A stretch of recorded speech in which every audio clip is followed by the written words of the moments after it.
Hi there, welcome back to my channel. In today's video, I'm going to share how I overcame imposter syndrome. I was a little hesitant to speak about this topic and make this video because I never want to come across as arrogant. That's totally not me, not who I am, but I thought it would be helpful. I thought it'd be a helpful topic to talk about and just kind of share my experience because a lot of people do struggle with imposter syndrome. Thankfully, that's behind me because of some of the lessons that I'm going to share today. So earlier in my career, I feel like I've had several iterations of my career over the past however many years I've been a licensed therapist. But earlier in my career, I worked as a counselor for the US military and their families for about 6 years. And this job was amazing. It took me all over the world, like literally all over the world. The very first place that I worked was on Guam.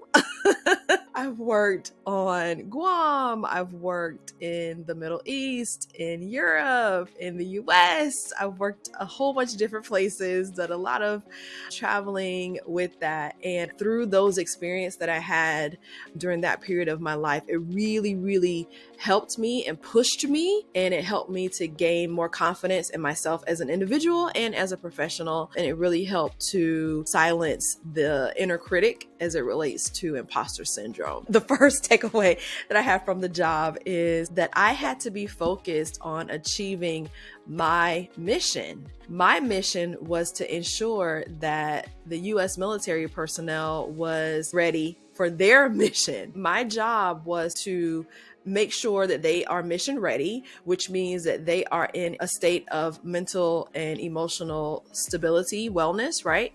In order to focus on their mission at hand. And so I kept that sort of as my North Star to remind me that it's bigger than me, it's bigger than me. It's not all about me as an individual, right? It's about the work. It's about the work. It's about the work. Keep it about the work. The other takeaway that I had sort of adjacent to that is that the stakes are high. Look, the stakes are high. So I couldn't be so in my head to the point where me being in my head was distracting from my ability to do my job and ensure that our US military personnel were ready to do their jobs and do their work. And so I realized again that this was larger than me, that I am sort of the instrument, the means by which the knowledge is coming through. So I took myself, Jeanetta,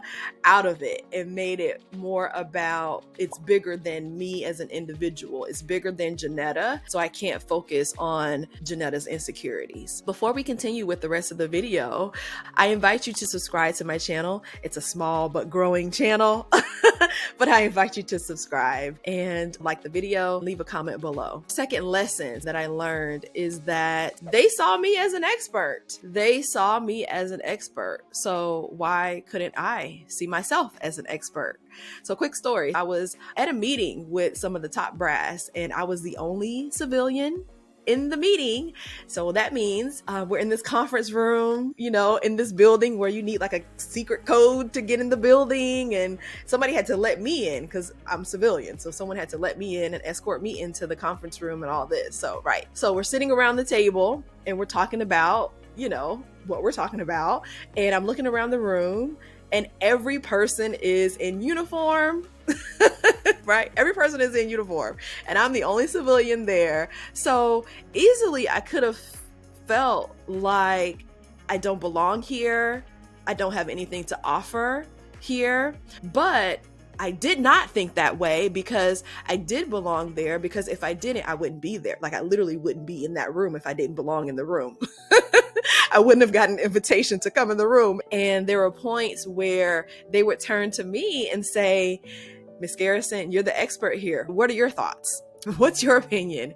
And so I couldn't be up there like hemming and hawing and, like not sure of presenting as though I'm not sure of myself, because I was very sure of myself, very sure of my recommendations, but I had to make sure I also conveyed that in my body language, my tone of voice, my speech, things like that. So again, I realized and I remember this lesson keeps coming back home, is that this is bigger than Jeanetta. It's about the overall mission of the work that's happening there. So it's not about me. Another insight that helped me overcome imposter syndrome is realizing we're not so different.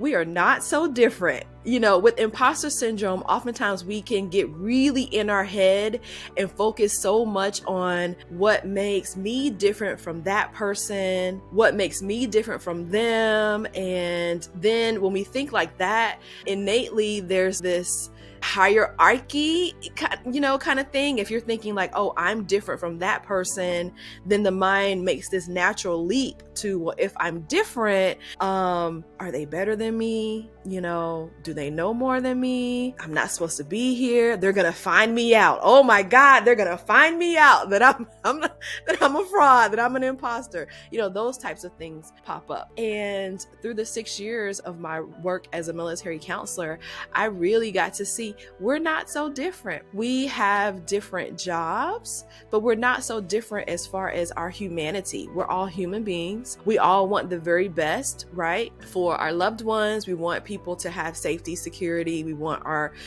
little ones to be productive members of society, right? And so a quick story to kind of illustrate that point is my very first location. I was on Guam at the Air Force Base on Guam. And I remember I was working with the kids on the base. And so there was this parent day. I think it was, a dad's day, like a dad's day breakfast for the parents to pop in and have breakfast with their kids. I remember one of the dads, airman in uniform, and he comes in and he's, participating in the event, and he goes to sit like everyone else, like sit down for the breakfast. And he's probably like over 6 feet tall. Like he's super tall. You can't tell how tall I am. I'm tall in spirit.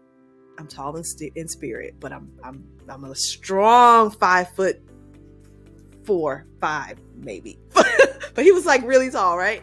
And so he sits down and like folds himself down and sits in one of those, teeny tiny kid chairs, those tiny kid chairs. So he like folds himself down to sit, and he's sitting there talking with his kid, eating with his kid, smiling, having a good time. And watching that, like that memory is so vivid in my mind because it's the perfect illustration that we're not so different. What parent has not had a parent day breakfast at their kids' daycare center? That's like a common thing. So we're not so different. The next takeaway that I learned as a military counselor is just to remind myself of all the ways that voice of imposter syndrome is lying. The voice can be so loud, but just reminding myself that voice is lying, right? So I remind myself that I am a highly trained clinician. I have trained, I have studied, I'm a highly trained clinician. I've been doing this for years, right? Secondly is remembering the positive feedback that I have received in multiple locations on multiple occasions and often. I actually was coined multiple times on a few of my military installations that I was working on. And to be coined is like, I was so deeply honored. Like I was so just deeply honored to receive a coin, and they do it so slick. Like they go to shake your hand, hi, Miss Garrison. And I look down at my hand, boom, there's a coin in it. I gotta show you a coin. I gotta show it. I'll show you. I'll insert a clip of what it looks like. But, go to look at my hand and boom, there's a coin in there. And it's like, oh my goodness, just humbled, deeply humbled and honored that they would thank me in that way. These are the takeaways, the lessons that I've learned through my work as a military counselor that have really helped me to overcome imposter syndrome. At this point in my life, imposter syndrome honestly isn't something that I deal with. It's not a foreign concept to me because I have dealt with it before, and I think many people deal with it, especially when they are early in their career or trying something new. But at this place where I am now, for me, the challenge is usually less about am I qualified to do it, but the challenge is more so how. Well, how do I do it? As long as I figure out how, whether it's I'm going to jump online, I'm going to go to a training, I'm going to seek counsel. As long as I can figure out how to do it, I'm going to figure it out and I'm going to do it. I hope this video was helpful. If you did find it helpful, I would invite you to subscribe to the channel and stick around for more videos. I also invite you to leave a comment below to talk about some of the strategies or some of the insights that you've learned that helped you overcome imposter syndrome. Again, thanks for stopping by and enjoy the rest of your day.